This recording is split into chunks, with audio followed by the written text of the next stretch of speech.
Hey guys, welcome back to my Kellerman vlogs. If you're new, these are a series of videos in which I discuss the murder mysteries written by author Jonathan Kellerman.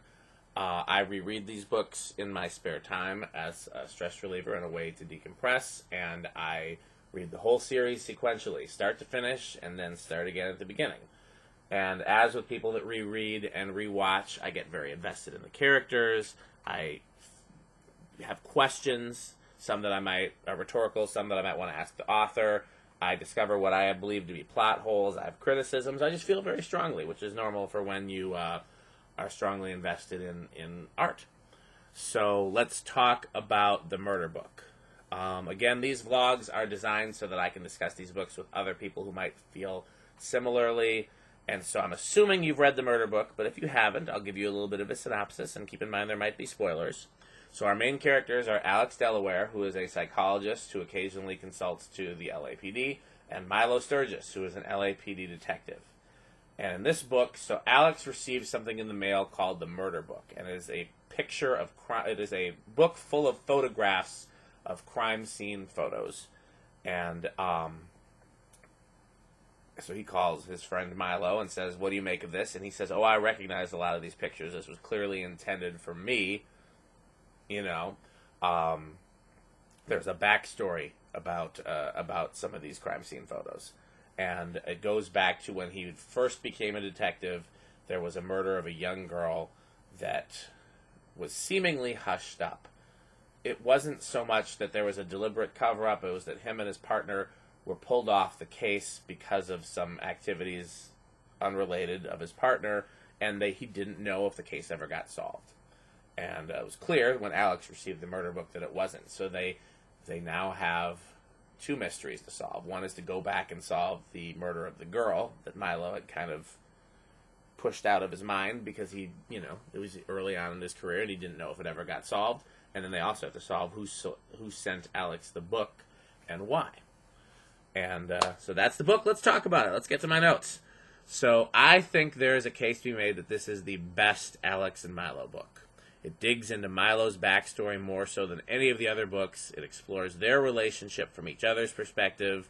It's also a good old-fashioned whodunit with some psychological stuff attached to it, and it really sets the tone for the books going forward.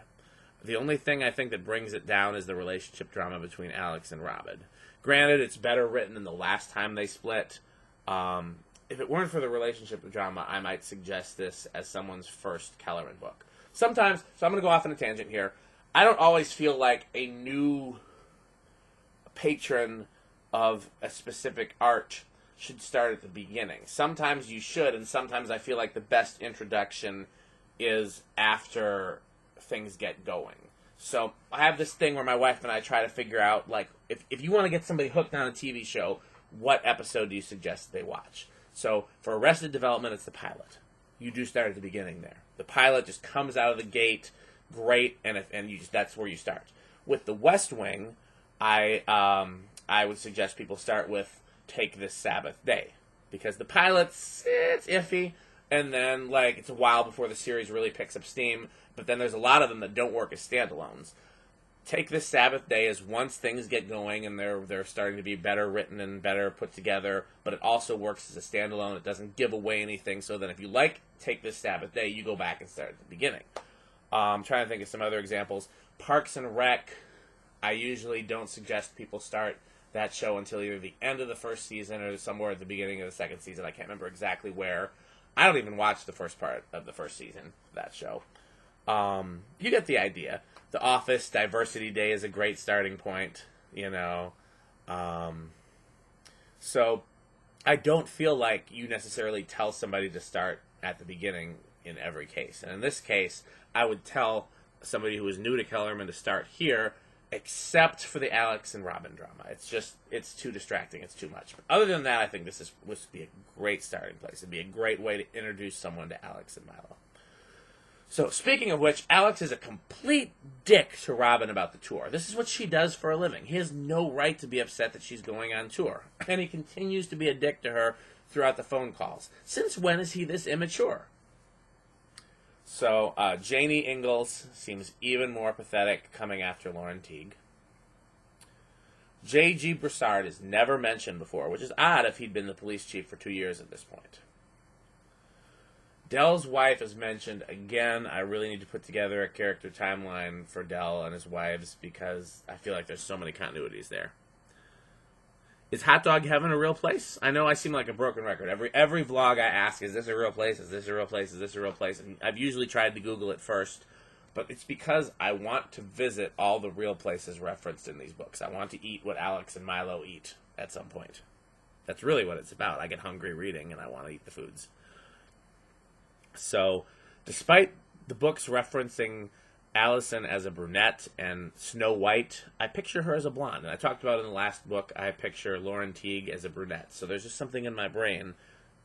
I think I'm finally starting to, like, this read through, now that I'm really honing in on, I'm starting to picture Allison as a brunette, but for the past several read-throughs, I've always pictured her as a blonde.